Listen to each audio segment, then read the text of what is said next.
தினமும் பசி இருக்கும். தேடல் என்பது உள்ளவரை வாழ்வில் ருசி இருக்கும்.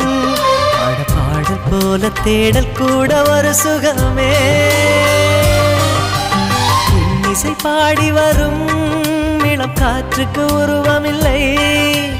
காற்றலை இல்லை என்றால் ஒரு பாட்டொலி கேட்பதில்லை. ஒரு காலம் வருகையில் உள்ளம் கொள்ளை போகுதே. ஆனால் காற்றின் முகவரி கண்கள் அறிவதில்லையே. இந்த வாழ்க்கையே ஒரு தேடல் தான்.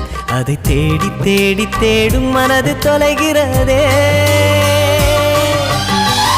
இசை பாடி வரும் இளம் காற்றுக்கு உருவமில்லை. காற்றலை இல்லை என்றால் ஒரு பாட்டொலி கேட்பதில்லை.